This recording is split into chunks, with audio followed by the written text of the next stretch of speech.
Sa ibang bansa na pala tumanda ang nanay mo. Oo. Nasa high school kami na Ate Ami at Kuya siya noon. Nasa elementary naman si Elise nung unang beses siyang umalis. Di ba napagtapos naman na niya kayo? Bakit hindi pa siya umuuwi? Matagal na sanang umuwi si inay, kaya lang napamahal na siya sa mga alaga niya. Kaya hindi siya basta mabitiwan ng mga amo niya. Hintayin na lang daw ni inay kapag nag-60 na siya.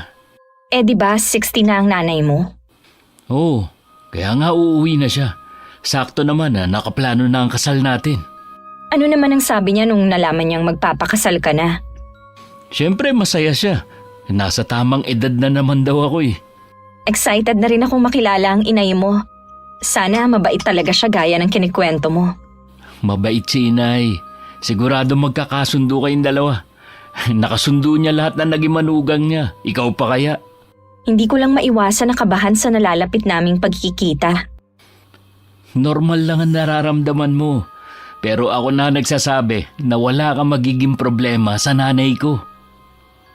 Ang pagiging maldita sa pamilya ng napangasawa kailanman hindi magdudulot ng tahimik na pagsasama. Lagi lang ito magdudulot ng away na sa huli. Pagkakasira ng pagsasama na nagsisimula pa lang. Magandang araw sa iyo, Miss Gwen, at sa mga kapwa ko taga-subaybay. Noon pang nasa ibang bansa ko, madalas na akong makinig sa mga kwento dito sa channel ninyo. Naging libangan ko na to para maibsan ang nararamdamang pangungulila sa mga anak ko.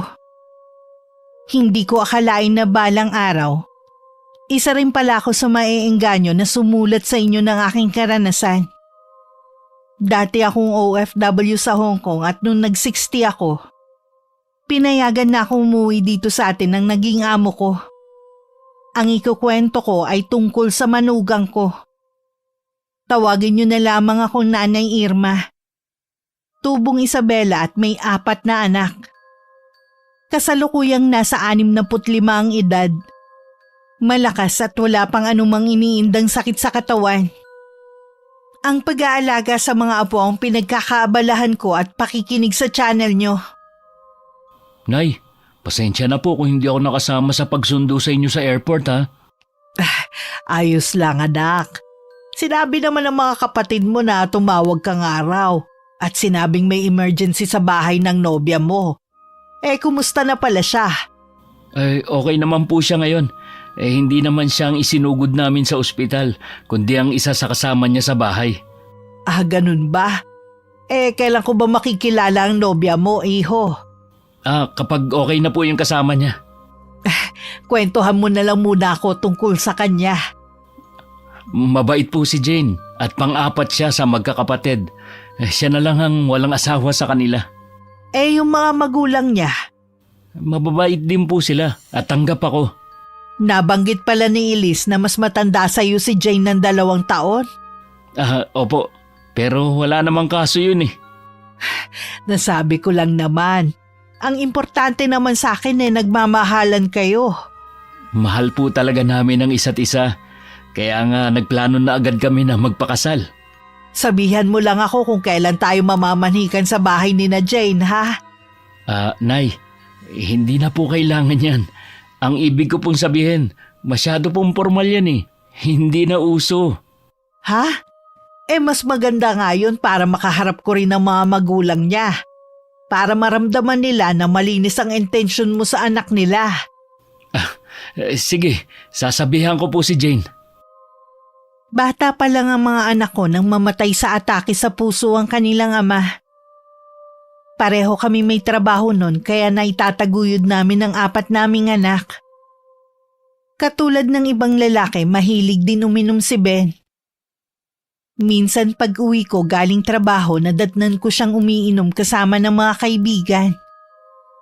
Hinayaan ko na lang siya. Ilang sandali pa pumasok na rin siya sa loob ng bahay namin. Nagpaalam siya magpapahinga lang sandali. Yun na pala ang huling beses ko siyang masisilayan. Dahil nung ginigising ko na siya para maghapunan, isa na siyang malamig na bangkay. Kahit ilang taon na ang nakakalipas, may kirot pa rin sa puso ko tuwing naaalala ko ang pangyayaring yun. Para mabigyan ng magandang kinabukasan ng mga anak ko, kinailangan kong mag-abroad noon. Naalala niyo naman po ba ang itay? Hawak niyo kasi ang litrato niya eh. Hindi naman siya nawala sa alaala ko kahit kailan eh. Napakabait kasi ng itay nyo. Wala siyang katulad. Alam naman po namin yun. Kaya nga siguro hindi na kayo nag-asawa ulit. Hindi ko na rin talaga inisip pa yun. Kayo ang prioridad ko noon at hanggang ngayon. Masaya po ako, Nay. Kasi sa wakas, habang buhay na po namin kayong makakasama. Hindi lang tuwing nagbabakasyon kayo. Alam ko na malaki pa rin ang pagkukulang ko sa inyo sa kabila ng naibibigay ko ang mga pangangailangan ninyo. Ngayong nandito na ako, babawi ako sa inyo. Naiintindihan naman po namin kayo. Walang makakahigit sa sakripisyo niyo sa aming magkakapatid. Siya nga pala, Elise. Ikaw ba walang ipapakilala sa aking nobyo mo? Naku, Nay, wala po. At baka wala po talaga akong maipakilala sa inyo. Bakit naman? Wala po akong napupusuan sa mga nanliligaw sa akin. Masyado ka sigurong pihikan. Gusto ko po kasing katulad ni tatay. Kaya lang nag-iisa lang yata siya. Kahit hindi katulad ng itay mo basta mabait, makadiyos at kaya kang ipakilala sa pamilya niya. Bata pa naman po ako Hindi ko kailangan magmadali. Sa bagay nga, mukhang nag-e-enjoy ka mag-isa muna. Tayo na lang po, Nay, mag-bonding. Oo ba? Gusto ko yan. Kahit 2 linggo na ako nakakauwi, naninibago pa rin ako. Sanay kasi kung maaga pa lang marami nang ginagawa. Dito kasi sa bahay, pagkatapos ng mga gawain, wala na akong ginagawa. Puro panonood na lang ng TV ang inaatupag ko. Ang mga apo ko naman kasi sa 2 kong anak maghapong nasa eskwelahan. Bandang hapon naman dumating na si Leo. Galing daw siya sa nobya niya pagkatapos ng pag-a-apply ng trabaho. Napag-usapan niyo na ba ng nobya mo ang tungkol sa pamamanhikan natin, ha? Nay, mas gusto kasi ni Jane na diretso kasal na lang daw. Okay din naman daw sa mga magulang niya kung wala nang pamamanhikang magaganap. Ngayon lang ako nakakita ng ganyang pamilya, iho, na ayaw mamanhikan ng nobyo. Masyado naman kasing formal ang gusto niyo At saka sabi ko nga tanggap na ako ng pamilya ni Jane. Di sige, kayo na nga ang bahala. Ayoko namang ipagpilitan ang gusto ko kung pati ang mga magulang ng nobya mo ayaw na mamanhikan ka pa.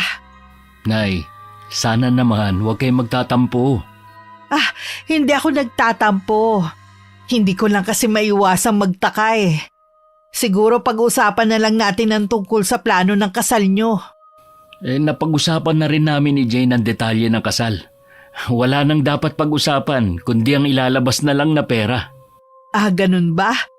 Di ang mangyayari niyan A-attend na lang kami ng mga kapatid mo. Nay, kailangan ko po ng pera. Alam niyo naman na hindi pa ako ulit nakakahanap ng trabaho Ibig sabihin wala ka naipon sa ilang taong mong pagtatrabaho? Wala Alam niyo naman kapag buhay binata. Bakit naman si Elise nakakaipon? Iba naman si Elise. Kuripot yun Opinyon ko lang naman to. Huwag mo sanang mamasamain, ha? Paano kayo mag-uumpisa kung wala kang trabaho at walang ipon? Ang plano po kasi namin ay dito muna sa bahay tumira habang naghahanap ako ng trabaho. Wala namang problema kung dito muna kayo Welcome naman dito si Jane. Salamat, Nay. Alam ko naman na yan ang sasabihin niyo Kung wala ka pa palang perang pampakasal, baka pwedeng ipagpaliban na muna ninyo. Nay, hindi na pwede. Nakaplano na talaga yun Umaasa din kasi kami ni Jane na sasagutin niyo ang gastos sa kasal namin. Ha? Di ba, Nay, gusto niyo bumawi sa amin? Ito na ang pagkakataon niyo para makabawi sa akin. Kahit ito na lang ang gawin niyo para sa akin. Oo naman. Wala namang kaso sa akin kung ako ang gumastos sa kasal mo Total ikaw ang lalaki. Pero Leo, magtapat ka nga. Buntis na ba ang nobya mo kaya kayo nagmamadaling magpakasal? Hindi, Nay. Gusto lang po naming magpakasal na. Nasa tamang edad na rin po kami pareho eh. Oo nga. Kaya lang mas maigi sana kung stable na kayo pareho bago magpakasal. Napakamot na lang sa ulo ang anak ko at hindi na umimik. Umasa talaga ako na napag-ipunan nila ang planong pagpapakasal kaya hindi ako tumutol. Ang dalawa niyang kapatid hindi ako hinayaan na maglabas ng pera para sa kanilang kasal noon.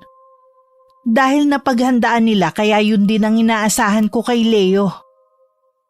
Nang kami lang ang naiwan ni Elise sa bahay, napag-usapan namin ng Kuya Leo niya at ang nobya nito. Noon ko lang napansin na parang hindi gusto ng bunso ko ang babae. May ugali ba ang nobya ng kuya mo? Hindi ko naman po siya nakakabanding eh, kaya hindi ko siya ganun kakilala. Eh di ba dinadala naman siya dito ni Leo sa bahay? Hindi ba kayo nagkakausap? Oo nga po, pero madalas nagkukulong sila sa kwarto kaya hindi ko rin nakakausap si Ate Jane. Pero anong pakiramdam mo sa kanya? Gusto mo ba siya para sa kuya mo, ha? Si Kuya Leo naman po ang makikisama eh. Hindi naman tayo. Sana lang bumukod sila pagkatapos ng kasal nila. Paano yan? Nagsabi ang kuya mo na dito muna sila. Nay, huwag niyo sabihin pumayag na kayo. Sabi naman ng kuya mo kapag nakahanap na siya ng trabaho bubukod naman sila. Sina Ate Ami at Kuya siya nun bumukod agad kahit umupa muna sila eh. Bakit hindi nila magawa? Anong ibabayad sa upa kung pareho walang trabaho? Oh, bakit sila magpapakasal kung pareho pa silang walang trabaho? Baka pati gastos sa kasal sa inyo pa pinasasagot ha? Ganun na nga. Kapal talaga ng dalawang yun. Pumayag akong gagastusan ng kasal nila pero hindi pwedeng sila ang masusunod. Pagkasyahin nila ang ibibigay kong halaga. Tama yun, Nay. Huwag niyong ubusin ang pera ninyo sa kanila, no? I-enjoy niyo ang pera niyo. Tapos na ang obligasyon ninyo sa amin. Napag-aral niyo na kami at naibigay ang mga pangangailangan namin. Hindi ko naman kayo matitiis kung sakaling kailangan niyo ang tulong ko. Alam naman po namin yun. Nag-usap nga kami ni na Ate Ami at Kuya siya na ngayon pong wala na kayong trabaho Magbibigay kami sa inyo ng pera buwan-buwan. Sabihin mo sa kuya at ate mo wag na kamo. Hindi ko rin tatanggapin. Sa pamilya na lang kamo nila ilaan. Hindi rin po sila papayag. Kaya sa ayaw at sa gusto ninyo, tanggapin nyo na lang. Kayo talaga. Malaki na nga ang pagkukulang ko sa inyo Tapos ngayon ako pa talaga ang bibigyan ninyo. Puno naman ako ng kuryosidad na makilala na ang nobya ni Leo. Gusto ko na rin kasing makilatis itong mabuti. Kaya kinukulit ko na ang anak ko na dalhin na sa bahay. Binanggit ko rin sa kanya na limitado lang ang perang maibibigay ko sa kasal nila. Mabuti na rin yun para masabi niya kay Jane. At hindi siya umasa na bongga ang magiging kasal niya. Bakit ba nagmamadali ang nanay mo na makilala ako, ha? Natural, dahil ikakasal na tayo. At saka baka pag-uusapan na rin ang tungkol dun. Kailan ba niya ako pinapupunta? Kung pwede daw, sa Sabado na. Magluluto daw siya ng mga pagkain na iniluluto niya sa dating amo niya. Baka naman hindi masarap. Alam mo naman na maarte ang dila ako sa pagkain. Subukan mo lang. Baka magustuhan mo. Tuwing umuwi nun si inay, lagi niya kami pinagluluto. Masarap naman. Alanganin din kasi ang araw ng Sabado Hindi ba pwede na Linggo na lang? Hindi pwede kasi ng Linggo. Nagsisimba si inay at Elise. Iba't ibang simbahan ang pinupuntahan nila kaya gabi na sila nakakauwi. Akala mo naman kasi hindi kami magkikita ng nanay mo Hindi na naman siya aalis ng bansa. Excited na kasi yun na makilala ka. Sige na, pagbigyan mo na ang inay. Sige na nga, baka mamaya hindi pa matuloy ang kasal natin. Oo nga pala, tungkol sa kasal natin. Sagot na daw ni nanay kaya lang maliit na halaga lang ang ibibigay niya. Magkano naman ang ibibigay ng nanay mo? 100,000 lang daw ang kaya niyang ibigay Ha? Nagbibiro ka ba? Saan lang aabutin yun? Sabi ko nga dagdagan kahit 50,000 sige daw. Kulang pa rin yun.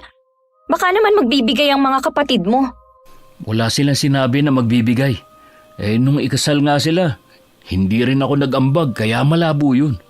Pangarap ko ang maikasal sa simbahan. Magsuot ng wedding dress. Gumawa ka naman ng paraan.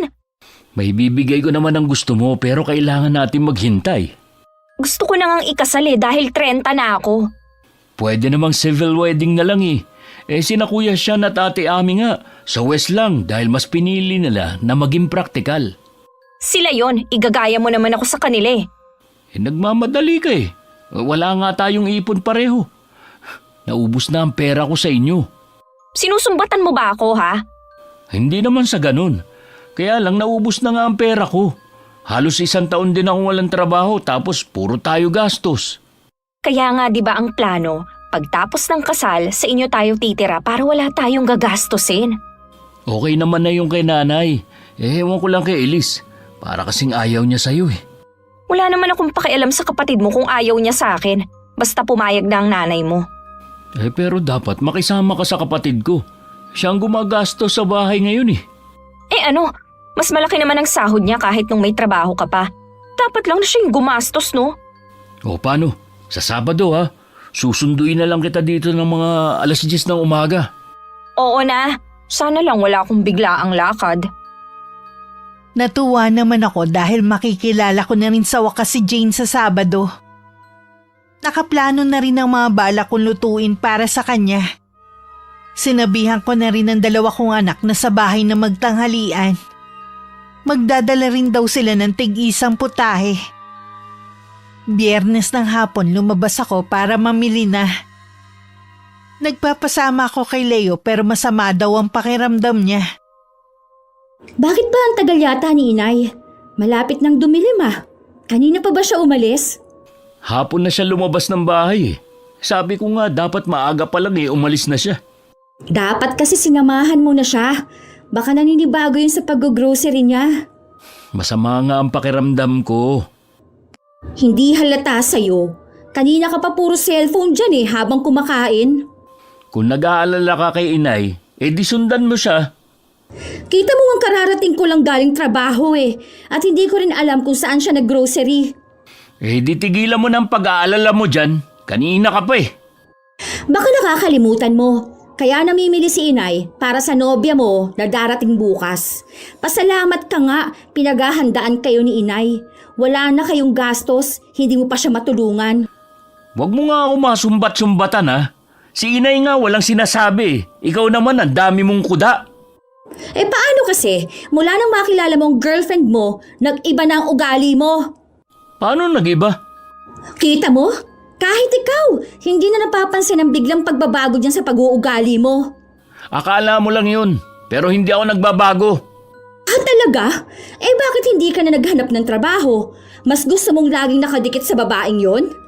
Anong magagawa ko kung hindi ako matanggap sa mga ina-applyan ko? Ang sabihin mo, simula nang maging kayo ng girlfriend mo, tinamad ka na. Pati pagpapakasal, pinasasagot mo kay Inay? Wala na ba talaga kayong kahihiyan, ha? Huwag mong sabihin na naiinggit ka sa akin. Bakit naman ako maiinggit sa'yo, ha? Kung sakali man na ikakasal ako, hindi ko ipasasagot kay Inay. Tumahimik ka na lang. Pumayag na naman si Inay kaya wala ka na magagawa. Tingnan natin kung anong sasabihin ni Ate Ami at Kuya Sean kapag nalaman nila to. Binabalaan kita, Elise. Wag na wag mong ipapahiya si Jane bukas, ha? Dahil kung hindi, baka makalimutan ko na kapatid kita. Dumating ang araw ng Sabado. Maaga pa lang abala na ako sa pag-aasikaso ng mga lulutuin. Tumulong na nga rin ang anak ko at ang manugang kong babae sa paghiwa para mapabilis. Ang mga anak naman nila abala sa paglalaro sa sala. Natanaw lang naman namin.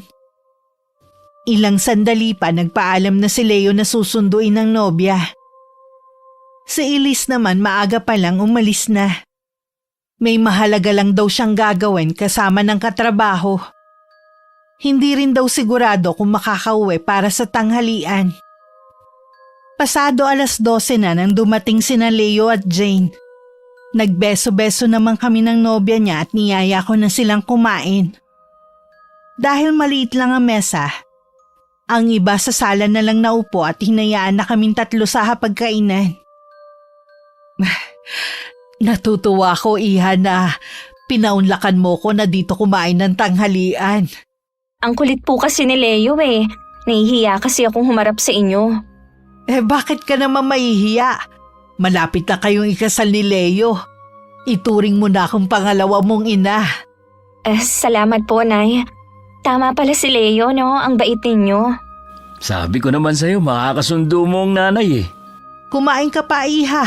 Tikman mo lahat ng niluto ko. Dinamihan ko na rin para makapagdala ka sa inyo.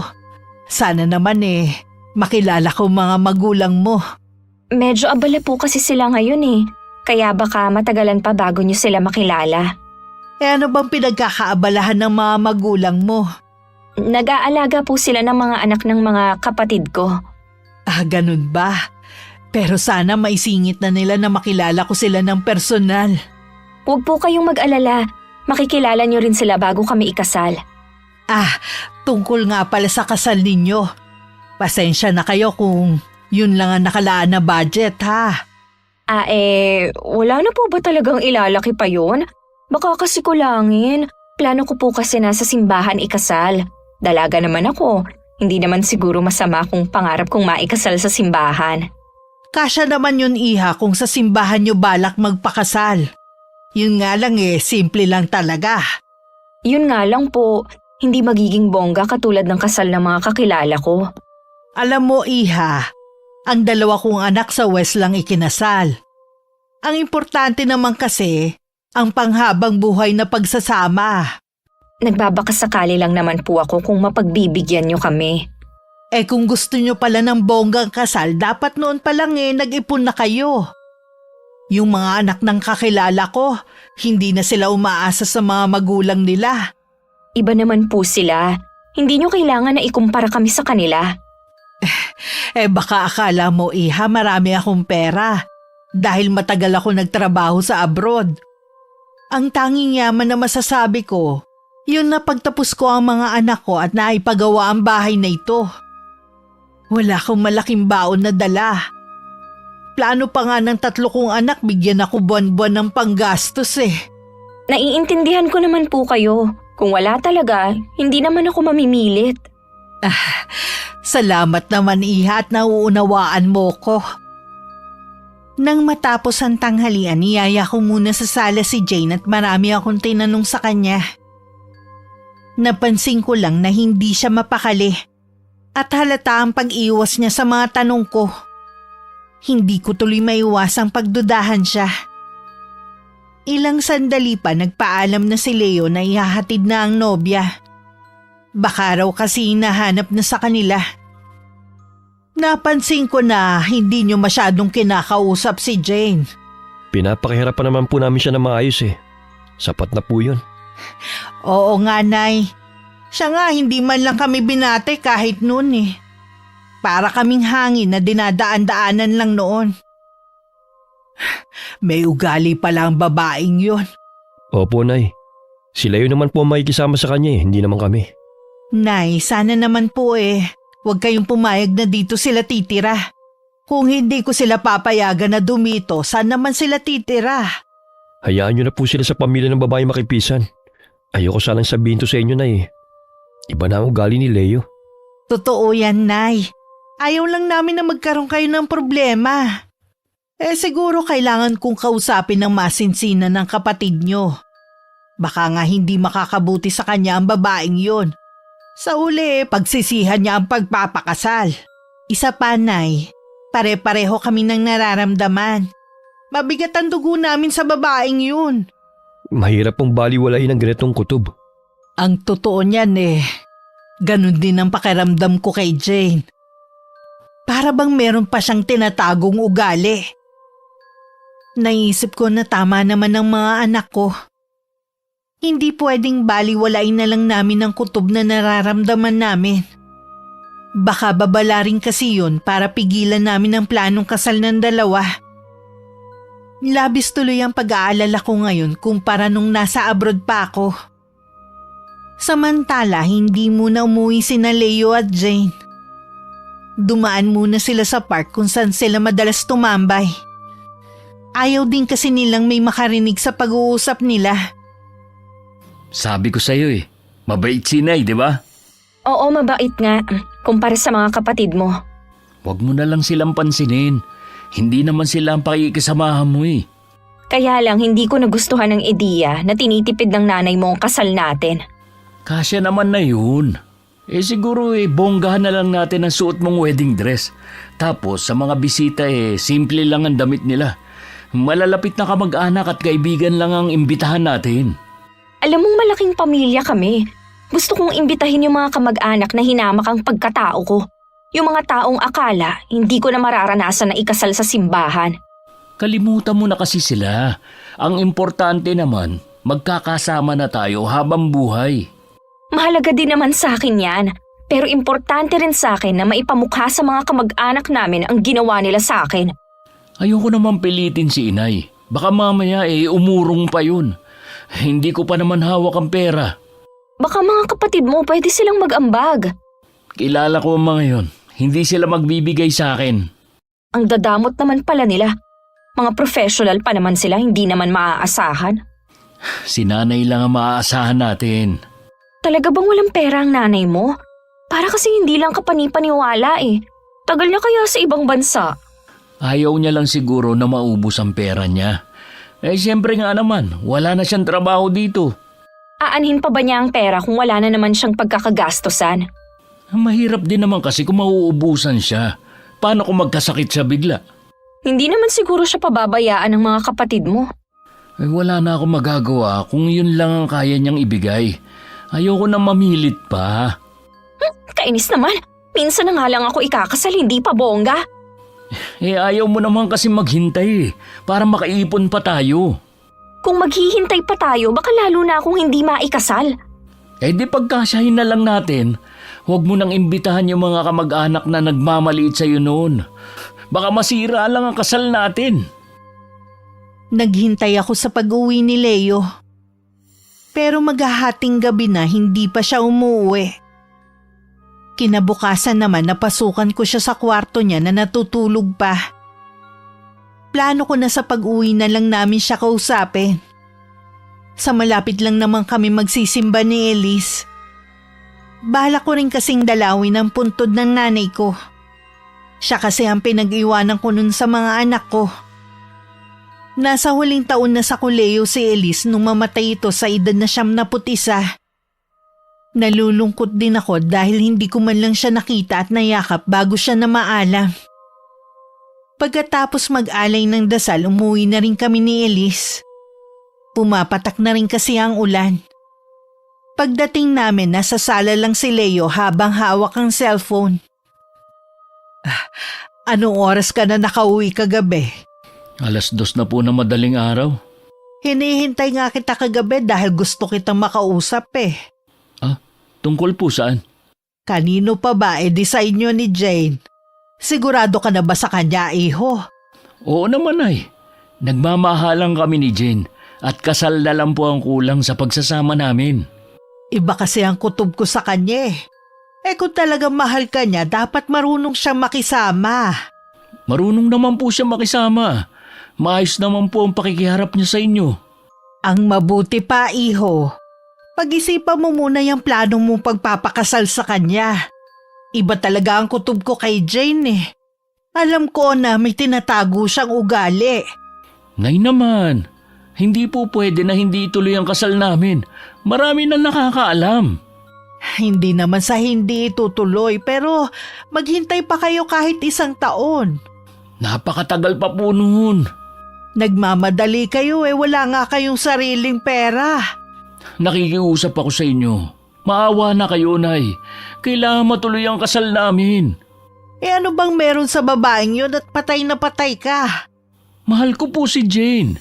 Hindi ko po kayang mawala siya sa buhay ko. Kung talagang mahal ka niya, maghihintay siya. Hindi yun siya pa ang atat na makasal kayo. Maawa kayo, Nay.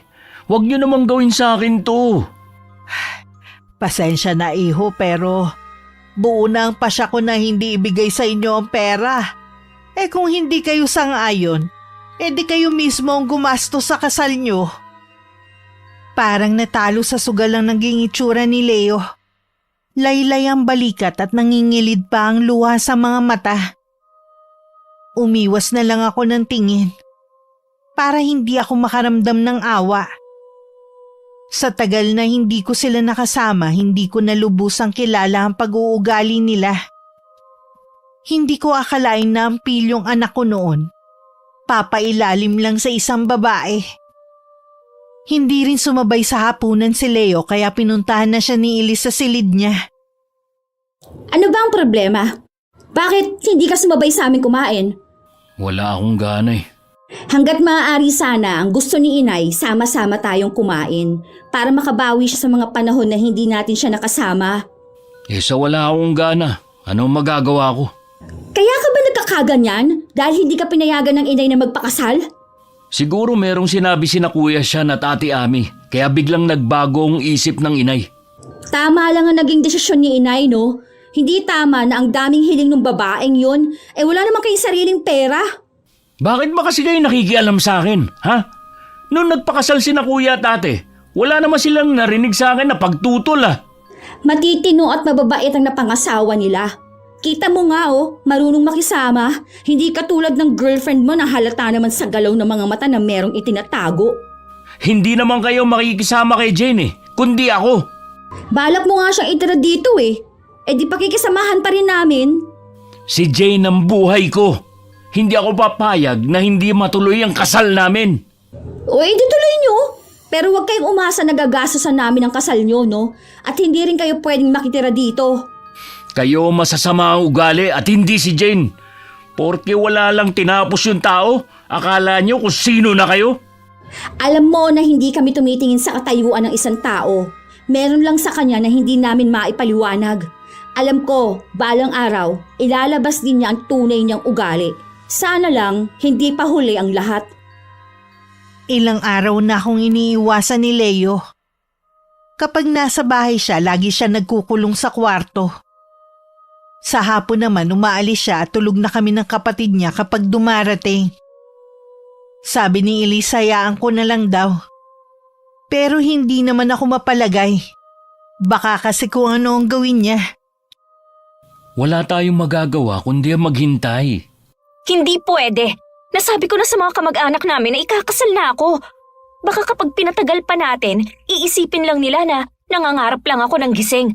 Gusto mo bang lalo nila akong pagtawanan, ha? Anong gagawin ko kung nagmamatigas nga si Inay?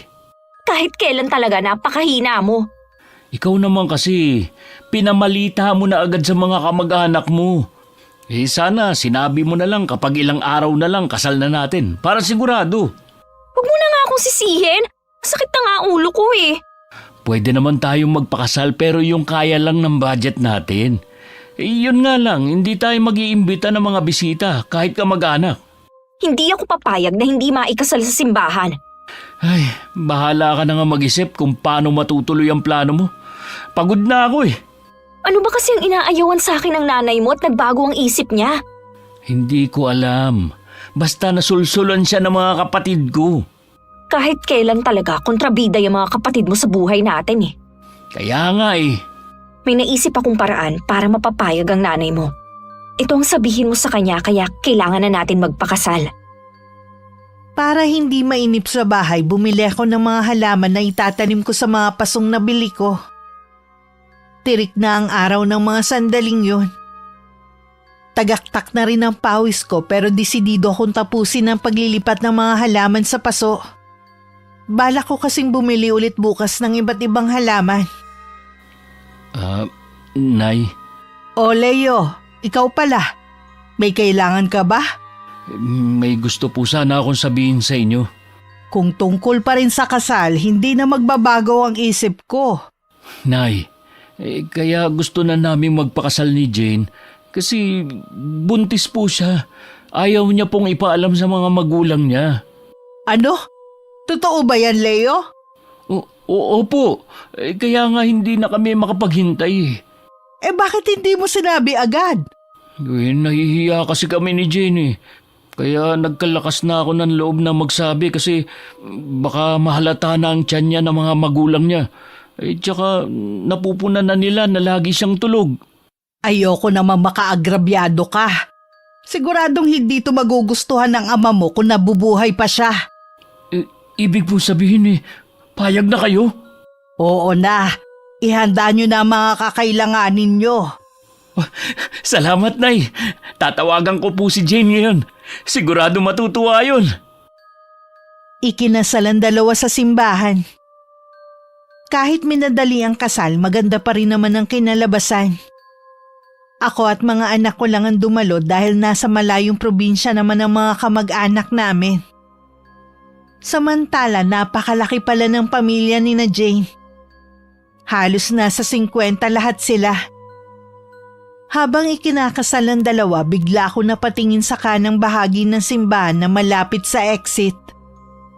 Naagaw kasi ng pansin ko ang isang babaeng nakabistidang itim. Kahit malayo, nakita kong umiiyak siya. Nang mapansin siguro na nakatingin ako, bigla na lang siya nagmamadaling umalis. Mula nun, hindi na siya maalis sa isip ko. Ayos lang po ba kayo? Kanina pa kasi kayo tahimik sa simbahan eh. Oo naman. May nakita kasi kong babae sa simbahan. Umiiyak siya. Nang makita niya akong nakatingin sa kanya, bigla siyang umalis. Baka naman po napadaan lang sa simbahan tapos nagdadasal. Nagkataon lang siguro na kasal nung dalawa. Siguro nga hindi niya alam na may ginaganap na kasal. Ang laki po pala ng pamilya ni Ate Jane, no? Oo nga, nagulat nga rin ako eh. Kanina Nay sa reception, napansin niyo ba yung dalagitan na laging nakadikit kay Ate Jane? Oo, hindi ba yun ang bunso niyang kapatid? Kamukha niya kasi eh. Ang alam ko po kasi, lalaki ang bunso nila at matanda lang ako ng ilang taon. Baka pamangkin niya yun. Ewan ko lang po kung nagkamali lang ako ng dinig ha, pero narinig ko kasing tinawag siyang mama. Sa dami ng mga tao kanina, malamang nagkamali ka lang ng dinig. Siguro nga po. O paano Nay? Papasok na ako sa kwarto ko ha. Bumalik naman sa isip ko ang babaeng nakita ko kanina sa simbahan. Ang luhaan nitong mukha na puno ng paghihinagpis. Napansin ko rin maganda yun higit sa manugang ko. Samantala, hindi pa rin masaya si Jane. Kahit kasi naibigay ko sa kanya ang kasal na hinihingi, hindi naman ang honeymoon na gusto niya. Dapat nga maging masaya ka eh. Natupad din ang gusto mong kasal. Hindi nga makapaniwala mga kamag-anak niyo na ganun ang kasal natin. Paano ako magiging masaya? Pagkatapos ng kasal dito lang tayo sa bahay namin. Akala ko ba doon tayo sa inyo? Di ba pinaliwanag ko na sa'yo? Alam mo naman na napakarami namin dito. Bali 3 pamilya na tayong nagsisiksikan dito eh. Bukas na bukas din. Maghahanap na ako ng trabaho para makaupan na tayo ng bahay. Akala mo naman ganun kadali. Paano yung pang-araw-araw natin dito? Gamitin muna natin yung bigay ng mga ninong at ninang natin. Sabi ko nga sa'yo, mas makakatipid tayo kung dun muna tayo sa inyo. Ayaw nga ni Inay. Ayaw ng nanay mo o yung maldita mong kapatid? Huwag mo naman sanang sagarin ang pamilya ko. Pinagbigyan ka na nga eh. Mag-asawa na tayo. Obligasyon mo na bigyan ako ng maginhawang buhay. Alam ko naman yun. Kaya nga maghahanap ako ng trabaho eh. Paano kung wala kang mahanap? Sige nga. Leo, ayoko sa bahay na to. Konting tiis na lang. Makakaalis din tayo rito. Puro na lang kami pagtitiis dito eh. Isipin mo ha. Kung sa amin tayo titira, hindi mo rin maisasama si Ashley. Ay, sa bagay nga. Sige, magtiis muna tayo dito. Kapag may trabaho ka naman, makakabukod na tayo. Dahil sa dami ng mga aplikante, nahirapan si Leo na makahanap agad ng trabaho. Kahit maliit ang sahod sa kumpanyang inaplayan, tinanggap na lang niya kesa wala.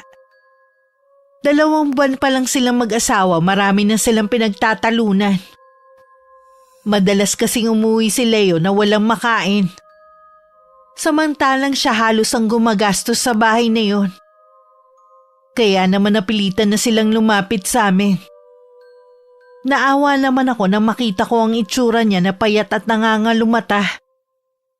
Pero may kondisyon ng pagpayag ko na pagtira nila sa bahay. Mag-iipon lang sila para makabukod. Alam ko kasing hindi magkakasundo sina Elise at Jane. Akala ko ba buntis ka? Ha? Buntis naman talaga ako ah. Sinungaling! Ano to ha? Nakita ko to sa basurahan. Napkin na may dugo. Nasisiguro kong hindi ito sa akin. Hindi naman kasi ako burarang magtapon. Hayaan mo naman akong magpaliwanag. Wag na! Baka kung ano na naman kasinungalingan ang sabihin mo eh. Hindi naman ako nagsisinungaling eh. Akala ko talaga buntis ako. 2 buwan kasi akong hindi dinatnan. Irregular kasi ang regla ko eh. Maraming paraan para malaman kung buntis ka o hindi. Ang sabihin mo, sinadya mo para mapilitan kaming ipakasal kayo. Ang hirap mo naman papaniwalain. Oo na! Kasabot ko ang kuya mo sa pagpapanggap na buntis ako. Wala na naman kayong magagawa eh. Kasal na kami ng kuya mo. Sinasabi ko na nga be, may ugali ka talaga. Ano naman?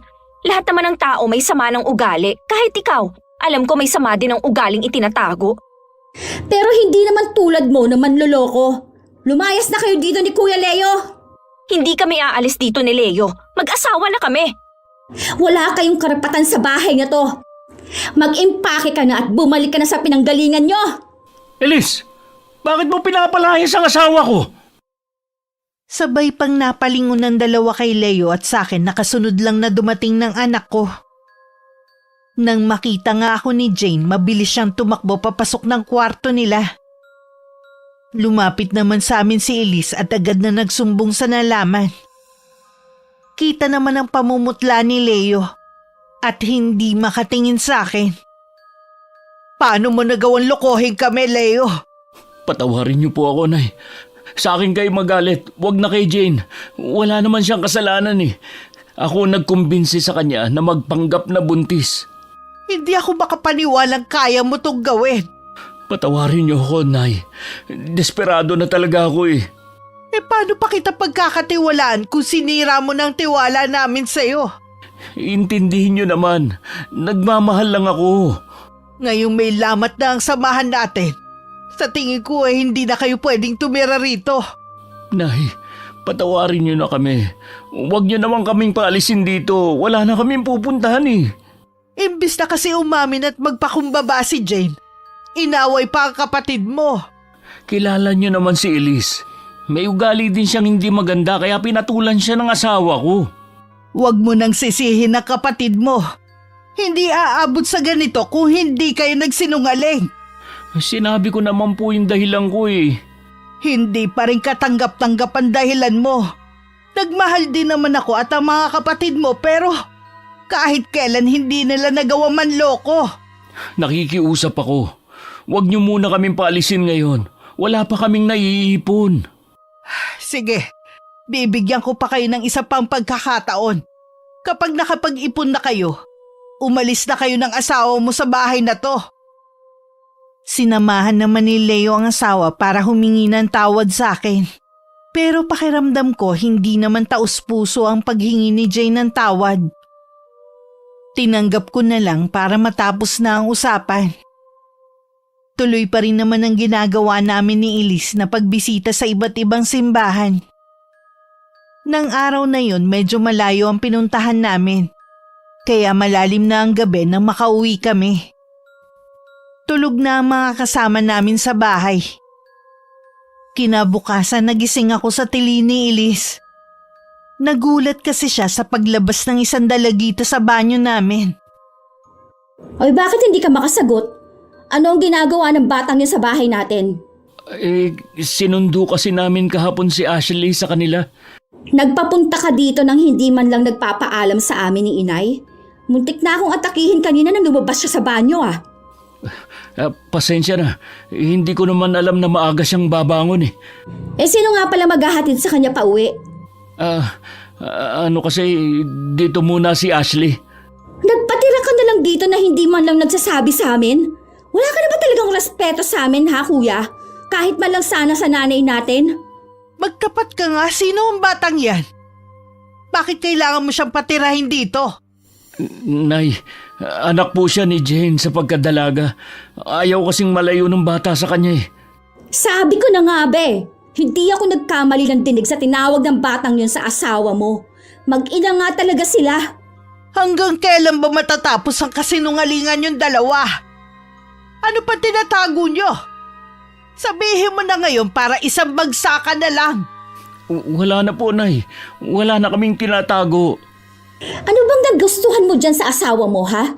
Hindi na nga kagandahan, may anak pa. Ang kapal pa ng mukha na mag-demand na simbahan dapat kayo ikasal dahil dalaga siya. Eh yun pala, may dalagitan ng anak. Huwag mo ang iniinsulto ang asawa ko, ha? Mahal ko siya. Yun ang importante. Oy, bakit? Totoo naman ah. Mas maganda pang dati mong girlfriend at mabait pa. Hindi katulad ng asawa mo. Kita mo, nagtatago lagi sa kwarto kapag may gulo. Hindi marunong humarap. Nahihiya lang siya dahil dyan sa bunganga mong mala-armalite. Ha, nahiya pa siya sa lagay na yan ha? Dinala na nga niya dito sa pamamahay natin ang anak niya sa pagkadalaga. Tumigil ka na nga. Daig mo pa si inay eh. May karapatan akong magalit dahil akong gumagastos dito sa bahay. At kayo, ni isang kusing, walang inilalabas. May usapan na kami ng inay. Naiipunin ko na lang ang sahod ko para makabukod na kami. Eh sana nga makaipon ka. Mukha pa namang maluho yung asawa mo. Tingnan nyo nga kung gaano kabastos yang si Elise. Kayo ang bastos ng asawa mo. Hindi mo na ako ginalang. Hindi ko na to palalampasin pa. Maghanap na kayo ng ibang malilipatan. Hindi na tayo pwedeng magsama-sama sa bahay na to. Mabigat din sa akin ang desisyon ko pero sumusobra na sila. Lalong bumigat ang loob ko kay Jane nang hindi man lang siya humingi ng tawad sa akin. Umiiwas lang siya tuwing magkakasalubong kami sa loob ng bahay. Kahit ang anak niya hindi marunong rumespeto.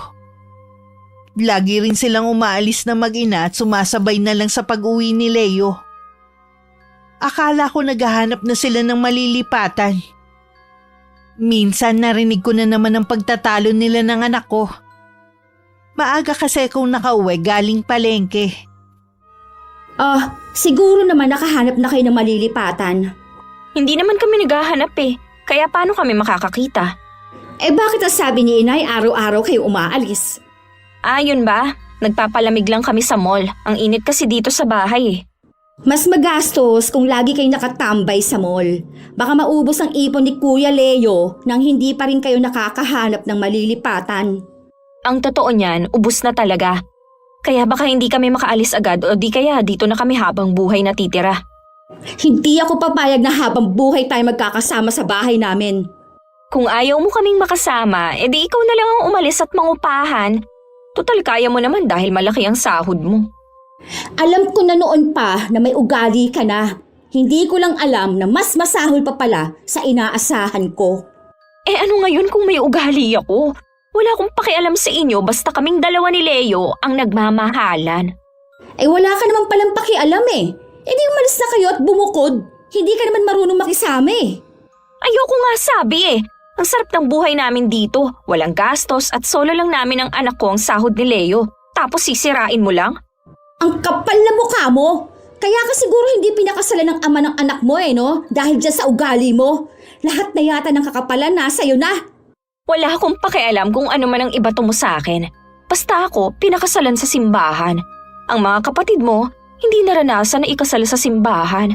Malamang, hindi mo rin yun mararanasan kahit kailan. Ha! Ang yabang mo naman! Kaya lang naman pumayag si inay na ipakasal kayo sa simbahan dahil akala niya dalaga ka. Eh niloko mo rin kami na buntis ka eh. Kahit ano pang dahilan, ang mahalaga naman kasal na kami. Ngayon lang ako nakatagpo ng walang kasing kapal ang pagmumukha na katulad mo. Paulit-ulit kong tanong sa sarili ko, ano kayang nagustuhan sa'yo ni Kuya, no? Wala naman kasing maganda sa'yo eh kahit ugali. Kala mo naman ikagandahan ka? Tibo ka naman! Anong sinabi mo? Bago pa mauwi sa sabunutan ng pag-aaway ng dalawa, lumapit na ako. Sabay pa silang napatingin sa akin. Inilapag ko lang ang mga pinamili ko at sinabihan si Jane na gusto ko siyang makausap. Inutusan ko na lang si Elise na ayusin ang mga pinamalengke ko. Ayoko muna siyang makisali sa usapan namin ng manugang ko. Talaga bang wala ka ng respeto sa pamamahay namin, ha? Yung anak niyo po ang nag-umpisa. Narinig ko lahat ng mga pinag-usapan niyo. Anong sinasabi mo na wala kayong balak na bumukod? Si Leo na lang po ang kausapin ninyo sa bagay na yan. Kakausapin ko talaga siya. Nakikitira lang kayo dito ng anak mo kahit hindi siya marunong rumespeto sa amin dito. Parang hindi kami nakikita. Hindi man lang marunong mag-alok kapag kumakain. Ano? Hindi mo ba tinuturuan ng magandang asal ang anak mo? Nahihiya lang po siya sa inyo kaya tahimik. Pero hindi ka nahiya na dalhin dito ang anak mo.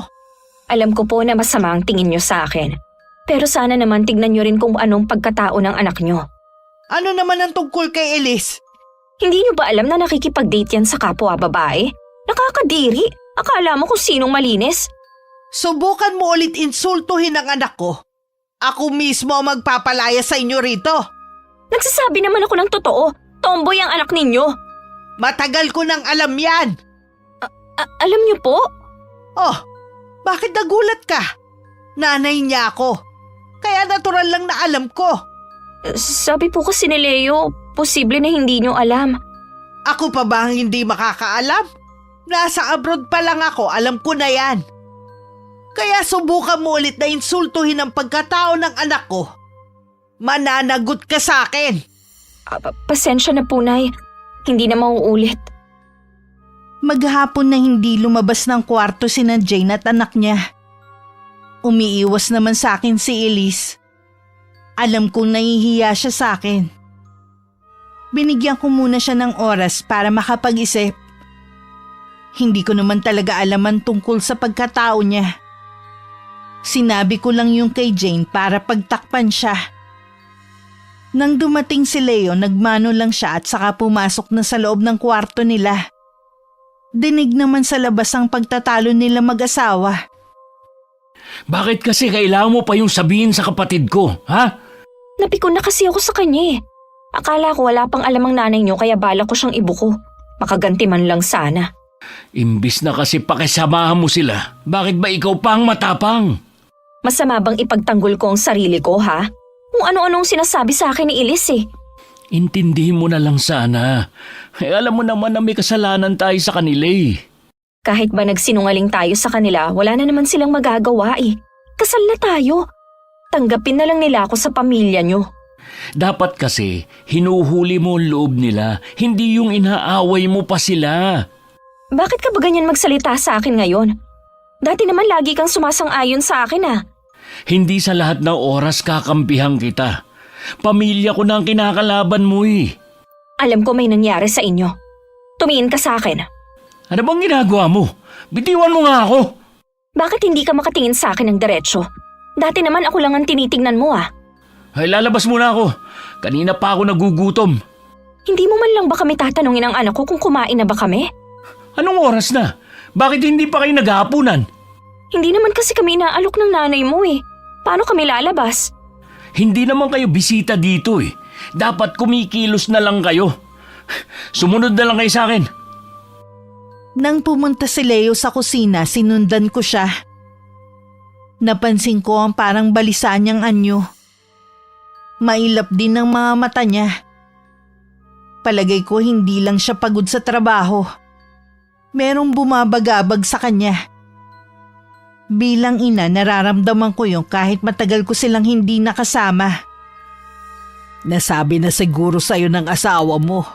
Ako na pong humingi ng tawad sa ginawa niya. Maupo ka na lang dyan. Ipaghahain na kita. Salamat, Nay. Namimiss ko rin po ang pag-aasikaso niyo. Kung may bumabagabag sa'yo, pwede mo naman ako sabihan. Ay, hindi ko po alam kasi kung paano sasabihin eh. Naguguluhan din ako.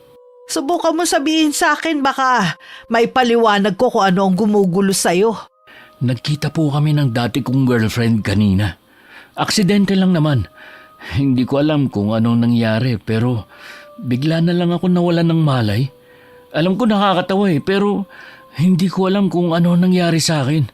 Pagising ko, nasa klinik na ako. Hindi kaya sa matinding pagod. Lagi ka na lang kasi nag-o-overtime eh. Hindi po ako pagod. Basta nung makita ko ang dating girlfriend ko, biglang sumakit ang ulo ko at nagdilim ang paningin ko. Kakaiba nga ang nangyari sa'yo. Nagkausap ba kayong dalawa? Opo, sinumbatan nga niya ako eh. Galit na galit siya sa akin dahil pinagtaksilan ko raw siya. Samantalang ang alam ko, siya ang nagtaksil sa akin. Wala naman akong maalala sa mga binibintang niya eh.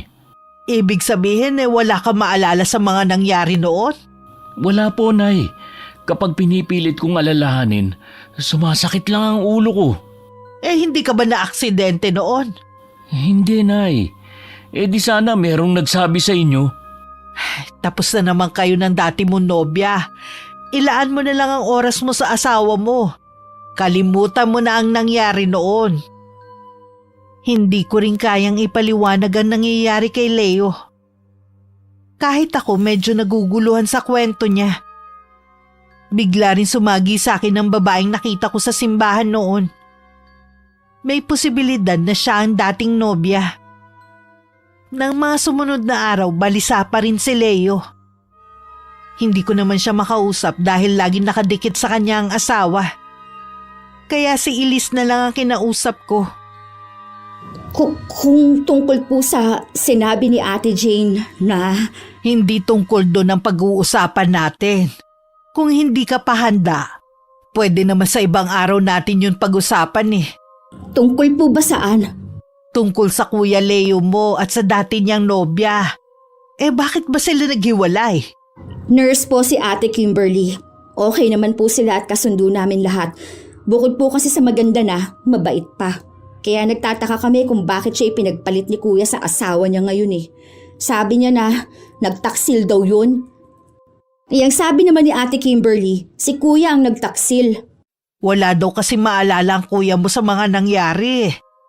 Kapag daw pinipilit niyang alalahanin, sumasakit daw ang ulo niya. Na-aksidente ba siya dati? Hindi po, Nay. Ang napansin lang namin sa kanya, bago niya sabihin na wala na sila nung dati niyang nobya, lagi siyang tulala at malayo ang tingin. Ilang araw pagkatapos, ipinakilala na niya sa amin si Ate Jane na ang layo kay Ate Kimberly. Ayoko mamintas.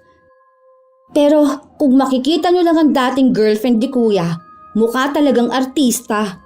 Baka nga siya ang nakita kong babae sa simbahan noon na umiiyak. Nandun siya para saksihan ng pagpapakasal ng kapatid mo. Naisip ko nga rin na baka nga siya rin yung nakita ninyo. Meron pa nga akong naisip.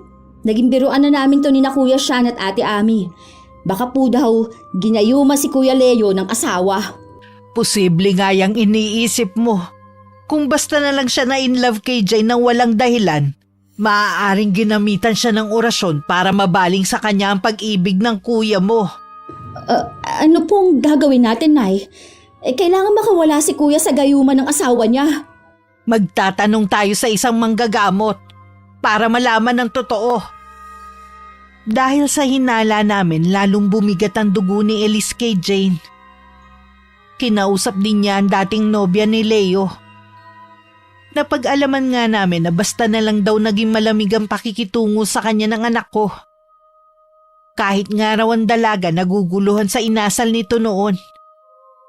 Nagdadalawang isip tuloy ako kung paaalisin ko pa sila sa bahay ko. Hindi ko rin mapagsabihan si Elise na hayaan na lang ang hipag. Tuwing naghaharap kasi sila, lagi na lang sila nagtatalo. Kumusta na kayo ng syota mong babae? Mabuti ayos lang sa kumpanyang pinapasukan mo na may karelasyon kang kapwa mo babae at katrabaho pa. Alam mo, wala kang pakialam sa amin. May pakialam ako kasi kapag hindi mo inayos ang pakikiharap mo sa akin, isusumbong kita sa boss nyo. Tingnan ko lang kung hindi ka masira o mawala ng trabaho. Talaga bang wala ka ng kahihiyan, ha? Nandito ka sa pamamahay namin. Ako ang nagpapalamon sa inyong mag-ina. Ako pa ang pagbabantaan mo. Ang hiling ko lang naman sa'yo, maayos na pakitunguhan mo kaming mag-ina. Mahirap bang gawin yon? Oo, lalo na sa isang tulad mo. Ang layo talaga ng ugali mo kay Ate Kimberly. Yun, maganda na. Mabait pa. Hindi pa siya manloloko na tulad mo. Sana siya na lang talagang pinakasalan ni Kuya Leo at hindi ikaw. Huwag mo nga akong kinukumpara sa babaeng yon. Wala ngang nagawa ang ganda niya. Sa huli, ako pa rin ang pinakasalan ni Leo. Siguro kasi may ginawa kang kababalaghan kaya nabaling sa'yo ang pagmamahal ni Kuya Leo. Sadyang mas mahal lang talaga ako ni Leo kesa sa babaeng yon. Kaya ako ang pinakasalan niya. Itong tandaan mo ha, hindi lahat ng pinakakasalan mahal. Ang iba, nadadaan lang sa gayuma. Ano bang gayuma ang sinasabi mo dyan? Bigla ko lang kasi naisip na baka ginayuma mo lang si Kuya Leo. Hindi naman totoo ang gayuma Para ka namang tao sa unang panahon, naniniwala pa sa mga ganyan. Malalaman din natin ang totoo. Siya nga pala, pinuntahan ni Inay ang bahay ninyo. Gusto niya kasing makausap ang mga magulang mo Hanggang ngayon kasi, wala pa kaming alam masyado sa pagkatao mo. Sana ako na lang ang tinanong ninyo. Bakit kailangan pang puntahan ni Inay ang mga magulang ko? Naku, hindi ka na namin tatanungin. Baka mamaya kasi, puro kasinungalingan na naman ang sasabihin mo sa amin. Mga wala talaga kayong kwentang tao. Pagbabayaran ninyo to, lalo ka na! Ikaw ang magbabayad ng malaki. Pagsisisihan mo na ipinagsiksikan mong sarili mo kay Kuya Leo at dito ka sa bahay namin. Oras na malaman namin ginayuma mo lang ang kapatid ko, ako mismo ang kakaladkad sa inyong mag-ina. Palabas sa bahay na to! Hindi ko ginayuma si Leo. Nagmamahalan lang kami. Marami ako natuklasan sa pagkatao ni Jane na makausap ko ang kanyang mga magulang at kapatid na kapisan pa sa bahay. Galit din pala ang mga kapatid ng manugang ko sa kanya dahil sa ugali nito. Sabi nga ng ate niya sa kanilang magkakapatid, ito daw ang kakaiba ang pag-uugali. Kahit anong buti daw ang gawin dito, hindi marunong magpasalamat. Nagulat pa ako nang sabihin ng isa pang kapatid na malas lang daw ni Leo at ang kapatid nila ang napangasawa. Sa tingin ko naman hindi naman nila sinisiraan ng manugang ko. Sinagot lang nila ang mga tanong ko. Nagkausap na ba kayo ulit ni Ate Kimberly? Oo, pero bakit ganun? Tuwing nag-uusap kami, biglang sumasakit ang ulo ko. Baka nga tama ang hinala namin ni Nanay. Ginayuma ka lang ng asawa mo. Si Ate Kimberly pa rin ang totoong mahal mo. Si Jane na ang mahal ko. Huwag mo sanang guluhin ang isip ko. Gusto nga kitang tulungan Alam ko na hindi mo gustong sitwasyon mo ngayon. Hayaan mo na lang kami ni Jane. Pakisabi rin kay Kimberly na tigilan niya na ako. Huwag siyang basta na lang sumusulpot kung saan. Ayaw mo ba talagang tulungan ang sarili mo, ha? Hindi mo naman totoong mahal yang si Jane Ginayuma ka lang niya, kuya. Tumigil ka na nga sa kakasabi na ginayuma ako ni Jane. Hindi totoong gayuma na yan. Ay, mabuti pa magpahinga ka na lang. Mukhang pagod ka na Alam ko, nagalit ka sa asawa ko dahil sa ginawa niyang pagsisinungaling. Pero kasal na kami. Wala na kayong magagawa kundi tanggapin siya. Dahil abala ako sa paghahanap ng solusyon kung paano matutulungan ang anak kong si Leo, madalas na wala ako sa bahay. Hindi ko alam na lumalala na pala ang hidwaan sa pagitan ni Elise at ng manugang ko. Isang hapon pag-uwi ko nadatnan ko silang nagsasabunutan. Mabilis ko silang nilapitan at pinaghiwalay. Ano ba nangyayari dito? Bakit nag-aaway na naman kayo? Kakalipuhin kong babaeng yan! Napakawalang hiya! Nay, siyang unang sumugod sa akin. Kumakain lang kami ng anak ko. Nakipaghiwalay sa akin si Agnes dahil sa kanya. Tinatakot niya na ikakalat ang mga litrato namin sa trabaho. Gusto niya ako mapahamak. Hindi ka ba talaga nag-iisip, ha, Jane? Si Elise ang gumagastos sa bahay na to. Tapos gusto mo siyang matanggal sa trabaho? Hindi naman po yun ang intensyon ko. Sinungaling! Alam mong bawal ang relasyon namin kaya tinatakot mo si Agnes para iwan ako. Ang sama mo! Alam mong bawal pala, bakit nakikipagrelasyon ka pa? Wala ka ng pakialam! Intindihin mo na lang sana ang buhay ninyo mag-ina. Ikaw rin naman nakikialam sa buhay naming mag-asawa. May pakialam ako dahil nagmamalasakit ako kay Kuya Leo. Ikaw, ano ang motibo mo sa pakikialam, ha? Ang mabuti pa, Jane, mag-impake na kayong mag-ina. At umalis na kayo sa bahay na to. Pasusunurin ko na lang sa inyo si Leo. Pero Nay, wala po kaming ibang mapupuntahan. Nakausap ko na ang mga magulang mo. Sinabi kong ibabalik kita sa kanila. Hindi na namin kaya ang ugali mo. Ang mga magulang mo kaya kanilang pagtiisan. Hindi ko kayang makita na unti-unti mong sinisira ang pamilya namin. Nay, kung ano man pong nagawa ko, patawarin niyo na ako. Ayokong umalis dito. Hindi mo ba narinig ang sinabi ng inay, ha? Umalis na kayo dito. Maawa naman kayo sa amin ng anak ko. Dapat kasi naging mabuti ka sa amin para pakisamahan ka rin namin ng mabuti. Hihintayin na lang namin si Leo para sabay-sabay kaming umalis. Tigas din talaga ng mukha mo, no? Sa bagay nga, bagay naman sa pagbumukha mo. Elise, tama na. Hindi kita titigilan hanggat hindi ka umaalis dito. At kahit wala na kayo sa bahay na to, pagbabayarin kita sa ginawa mong pakikialam sa buhay ko. Kahit mga kapatid ko, hindi nakikialam sa akin. Bukod tanging ikaw lang ang nanghimasok sa buhay ko. Habang pinagmamasdan ko si Elise habang galit na nakatunghay sa manugang ko, bigla ko naalala sa kanya si inay. Bihira lang kasing magalit yun pero matindi. Nung gabi na dumating si Leo. Nakikiusap siya sa akin na kung pwede na wag na silang paalisin. Naghahanap naman daw sila ng bahay. Bilang ina, hindi ko na naman natiis na hindi siya pagbigyan. Noon ko lang napagtanto na siya ang pinakamahina ang loob sa 4 kong anak. Hindi ko lang inakala na ang desisyon kong ito ang magtutulak kay Elise na gumawa ng isang bagay na magpapahamak sa manugang ko. Bakit kinakausap ka ng kapatid mo? Hindi ko na nagugustuhan ang ginagawa mo. Mahirap ba para sa iyong pakisamahan ng pamilya ko? Sila naman tong may problema eh. Ikaw ang may problema. Hindi ka marunong makisama. Bakit ba ganyan ka na naman sa akin? Dahil sumusobra ka na. Gulong-gulo na nga ako eh. Puro pa problema dinadatnan ko pag-uwi.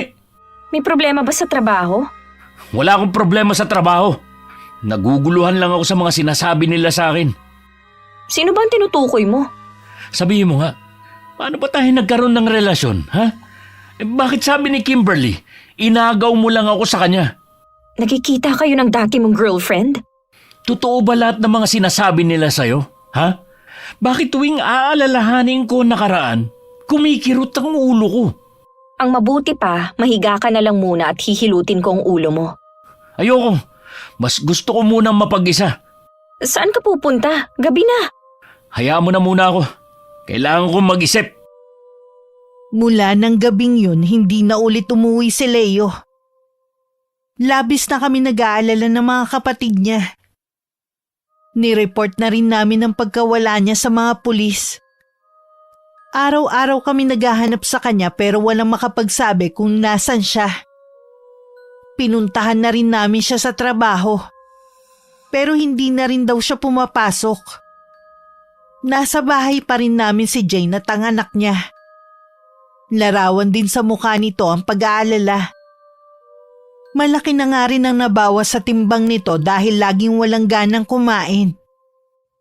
Alam mo ba kung nasa ng bahay ni Kimberly? Bakit mo tinatanong? Malakas kasi ang hinala ko na magkasama sila ni Leo. Malabo yung sinasabi mo. Sa pagkakaalam ko, umuwi na ng probinsya nila si Kimberly. Saan ang probinsya nila? Sa pagkakaalam ko sa Capiz. Hindi ko lang alam kung saan doon. Taga doon pala si Kimberly. Oo, kung gusto mo siyang hanapin doon, bahala ka. Hindi ka namin pipigilan, no? Sigurado kasi ako na magkasama sila eh. Baka naman alam mo, pinagtatakpan mo lang sila. Sa inyo kasing magkakapatid, ikaw lang ang hindi nag-aalala. Akala mo lang yun. Kami ang malapit sa isa't isa ni Kuya Leo. Kung merong mas nag-aalala sa amin, ako yun. Kaya nga umpisa pa lang, gusto ko na siyang ilayo sa kapahamakan eh. Bakit ba ganyan yun na lang ako, Ayawan? Dahil ba may anak na ako sa pagkadalaga? Hindi yun ang inayawan namin, kundi ang panloloko mo. Akala mo yata, kaya mo kaming paikutin? Patawarin mo na ako, Elise. Kung may nagawa man akong kasalanan sa'yo, Hindi na kita mapapatawad pa. Sinira mo na ang kapatid ko. Pati kami ni Agnes sinira mo rin. Hindi mo ko kilala kung paano akong magalit. Kung ako sa inyo, bumalik na kayo ng anak mo sa inyo. hindi kami aalis dito. Hihintayin ko na bumalik si Leo. Alam ko babalikan niya kami dahil mahal na mahal niya ako.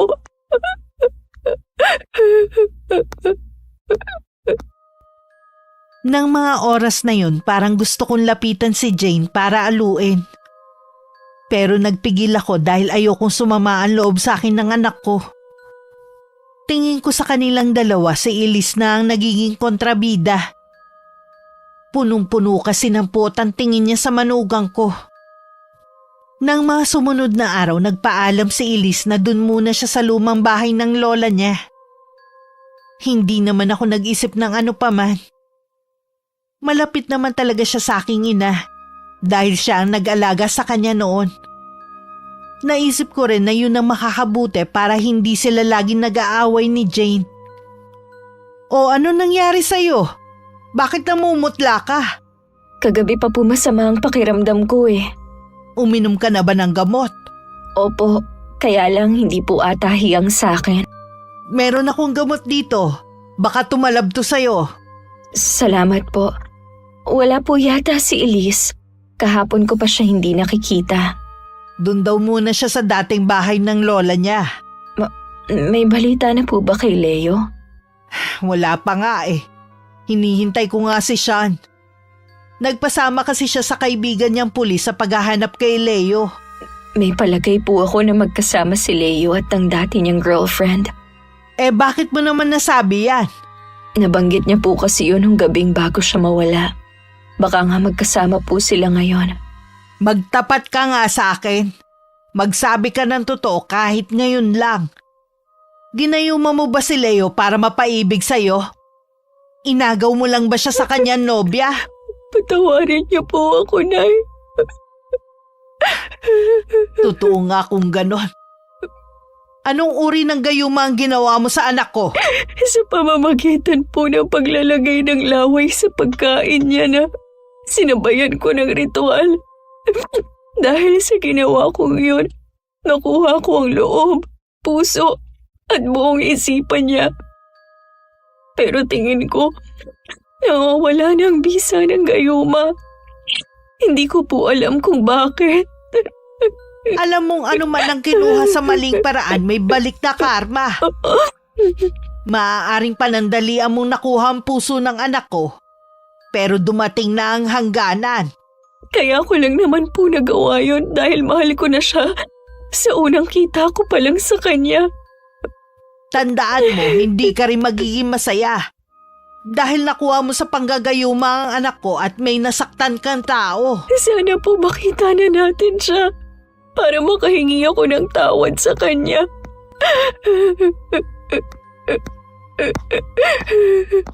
Makikita rin natin siya. Huwag lang tayong mawawala ng pag-asa. Mukhang nagbabago na ang manugang ko. Yun nga lang habang tumatagal nagkakaroon siya ng kakaibang sakit. Patuloy siyang nanghihina. Dinala ko na siya sa ospital at pina-check up pero ayos naman lahat ng lab test na ginawa sa kanya. Kumausap din ako ng espesyalista. Naalala ko kasi ang kaibigan ng amo ko noon hindi agad nakita ang sakit niya. Nang maglaon malala na pala hanggang sa bawian na ng buhay. Pero gaya ng mga naunang resulta, wala naman nakitang sakit sa manugang ko na labis kong pinagtataka. Mabuti naman umuwi ka na ngayon. Hindi ko po kasi kayo matiis na hindi makasama. Alam mo bang may sakit si Jane ngayon? Naaawa nga ako sa anak niya eh. Iyak ng iyak. Ayaw naman umalis sa tabi ng nanay niya. Bakit hindi niyo pa kasi siya pauwiin sa kanila? Eh mas nakakaawa sila doon. Alam mo namang hikaws din sila sa kanila. Eh paano nila maipapagamot si Jane? Eh di tayo ang gagasto sa kanya. Asawa pa rin siya ng Kuya Leo mo. Obligasyon natin siyang ipagamot. Kung ano man ang nangyayari sa kanya, karma na sa kanya yun. Patawarin mo na siya. Nagsisisi na naman siya sa ginawa niya eh. Inamin na rin niya na ginayuma nga niya ang kuya mo. Inamin niya sa inyo? Oo, ginawa lang daw niya yun dahil sa pagmamahal sa kapatid mo. Marunong din pala siyang umamin sa ginawa niya. Lahat ng tao may karapatang magsisi. At sana din matuto kang magpatawad. Gising po ba si Ate Jane? Oo, puntahan mo siya. Lagi ka nga niyan tinatanong eh. Siguro gustong humingi ng tawad sa'yo. Sinamahan ko pa si Elise sa kwarto ng mag-ina. Pagpasok namin nakita ko ang gulat sa mukha ng anak ko dahil sa kalagayan ni Jane. Namamanas kasi ang buong katawan nito at napuno ng sugat ang balat. Hindi na rin ito makalakad dahil sa pamamaga ng mga tuhod. Niyaya ko muna ang dalagitan na lumabas para makakain din ito. Kanina pa kasi ayaw kumain. Mabuti umuwi ka na. Ikaw na lang ang hinihintay ko bago ako umuwi sa amin. Bakit ka naman uuwi na sa inyo? Hindi mo na ba hihintayin si kuya? Baka magkasama na kasi sila ni Kimberly. Magpaparaya na ako. Sila naman talaga ang tunay na nagmamahalan eh. Tama ka. Magkasama nga sila ngayon. Ang sabi kasi ng manggagamot, kailangang makalayo si kuya. Yung tawid dagat para tuluyang magamot. Sana makawala na siya sa ginawa ko. Hindi ka ba nagagalit? Hindi. Wala nang puwang sa puso ko ang galit. Gusto ko lang na gumaling para sa anak ko. Dumito ka muna sa bahay namin hanggang sa gumaling ka. Akala ko ba ayaw mo na sa akin dito? Sa kalagayan mo, mas maaalagaan ka dito. Patawarin mo ako ha. Hindi pala sa lahat ng oras gagana ang pagiging maldita ko. Mas matindi ka pa sa akin eh. Pero tama lang ang mga ginawa mo sa akin. Wala na ako sa lugar eh. Patawarin mo rin sana ako sa mga nagawa ko sa iyo ha. Sa mga nasabi ko. Nadala lang talaga ako ng galit ko eh. Kasalanan ko lahat. Walang dapat sisihin kundi ako. Sana maging maayos na kayo ni Agnes. Bati na kami. Lilipat na lang siya ng ibang kumpanya para tuloy pa rin ang relasyon namin. Handa siyang magsakripisyo para sa akin. Napakaswerte mo sa kanya. Nalulungkot lang ako dahil kahit magkasama na sina Leo at Kimberly, mananatiling kasal pa rin ang kuya mo sa akin. Kung pwede ko lang sanang ibalik ang nakaraan. Hindi naman sa lahat ng oras mahalaga ang kasal. Sana patawarin mo rin si Kuya Leo sa pag-iwan niya sa'yo. Tanggap ko naman na. Matagal ko na rin siyang napatawad, hindi pa man niya ako iniiwan. Alam ko rin kasi na darating ang araw na to. Mukhang pagod ka na. Magpahinga ka na muna. Kami na lang ang bahala sa anak mong si Ashley. Salamat ha. Sa kabila ng ginawa ko sa pamilya niyo, kabutihan pa rin at pag-aalaga ang iginaganti ninyo. At sana kapag gumaling ka na, makita mo rin sa puso mo ang kabutihan. Mas masarap kasi sa pakiramdam ang maging mabait sa kapwa. Inayos pa ni Elise ang kumot ng hipag niya. Nang lumabas siya sa kwarto, nagpapahid pa siya ng luha. Iniwan ko muna sandali ang dalagitan na kumakain. Iginiya ko siya sa may labas ng bahay para makasagap ng sariwang hangin. Alam kong naaawa din siya kay Jane. Kahit ako, mabilis na naglaho ang galit na nararamdaman ko sa kanya dahil sa mga masasama niyang ginawa sa amin. Wala na akong pakialam kung maubos man ang ipon ko. Basta dadaling ko siya sa magaling na doktor para malaman ang tunay niyang sakit. Nay, hindi po doktor ang magpapagaling kay Ate Jane. Anong ibig mo sabihin? Dahil po sa kulam, kaya nagkasakit siya. Ha? Paano mo nalaman yan? Dahil ako po ang nasa likod ng nangyayari sa kanya. Diyos mio, Elise, paano ka natuto ng karunungang itim? Hindi kaya sa'yo ipinamana ni Inay ang kaalaman niya? Opo, nung nasa high school ako, aksidente ko siyang nakita na nagsasagawa ng orasyon. Mula po dun, nagkaroon na ako ng matinding obsesyon na matutunan ang ginagawa niya. Hindi ko nga tinanggap ng sabihin niya na sa akin ipapamana ang kaalaman niya eh. Tapos ikaw naman ang sumalo. Masama ang gawain na yon, anak. Galing kasi yun sa dyablo at hindi biyaya galing sa may kapal. Alam ko po, Nay. Patawarin niyo ako. Nabulag ako ng matinding galit ko eh. Akala ko gagaan ang pakiramdam ko kapag nakaganti ako kay Ate Jane. Kaso hindi. Kinakain na ako ng matinding konsensya ngayon. May pagkakataon ka pang bawiin ng sumpa sa kanya. Gawin mo habang hindi pa huli ang lahat. Magbalik loob ka sa Panginoon at talikuran na ang gawain na yan. Opo, Nay. Babalik po ako sa bahay ni Lola at sisirain kong altar na ginawa ko. Magdamag kong binantayan ng manugang ko dahil sumisigaw na siya sa matinding sakit. Para daw dinudurog ang buto niya. Nasa tabi lang niya ako at hawak ang kanyang kamay. Panay din ang dasal ko na malalampasan din niya ang nangyayari sa kanya. Dinala ko na rin muna sa bahay ni Ami ang anak niya para hindi makita ang kanyang paghihirap. Bago lumiwanag, unti-unting nawawala ang mga sugat niya. Bumabalik na rin sa dati ang kanyang kulay. Salamat po, Panginoon.